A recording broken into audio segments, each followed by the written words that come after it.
حضور کے غلام بیٹھے ہو، محمد عربی کے غلاموں، آج کتنے مسلمان یہ مولوی صبح آپ کو اعلان کرتے ہیں روزے دارو، اللہ نبی دے پیارو، جنت دے حق دارو، IMF دے قرض دارو،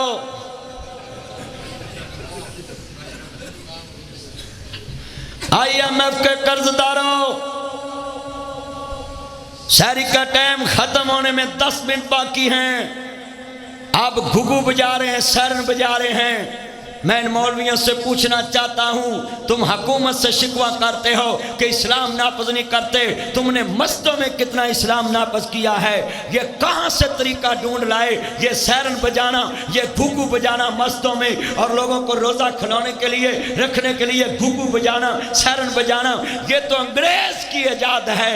اگر تم نے روزہ رکھانا ہے، روزہ کھلانا ہے، تو لوگوں طریقہ مصطفیٰ سے پوچھو۔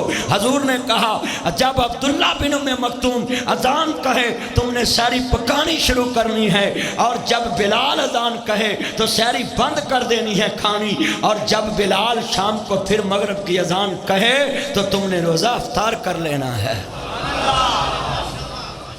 یہ مولوی حضرات تو مسجدوں میں اسلام نہیں نافذ کر سکے۔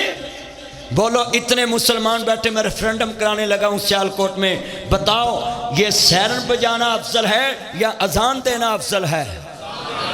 ذرا اذان والے ہاتھ کھڑے کریں، ذرا مجھے پتہ چلے۔ ماشاءاللہ، پھر کرے کھڑے کھڑے رکھیں، یہ کیمرے میں گواہی پڑے آپ کی کہ آپ اذان والے ہیں۔ ان مولویوں سے منت کریں کہ مولوی صاحب اللہ سے ڈریں۔ یہ سیرن کس کی ایجاد ہے؟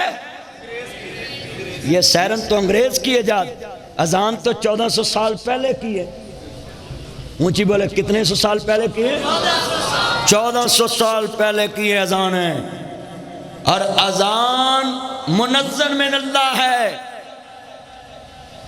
اذان شاعر من اللہ ہے، اذان میں اللہ اور اس کے رسول کی طرف بلاوا آتا ہے۔ یہ سیرن ختم کر دو رمضان کے مہینے میں۔ یہ کہاں سے تم نے سیرن نکال لیا؟ اذان سن کے روزہ رکھنا ہے، اذان سن کے روزہ بند کرنا ہے، اور اذان سن کے ہی روزہ کھولنا ہے۔ مگر آج ہمارے گھروں کا نظام اور ہو گیا، ہماری مسجدوں کا ماحول اور ہو گیا ہے۔ اور یہاں میں آپ سے ایک وعدہ اور لینا چاہتا ہوں،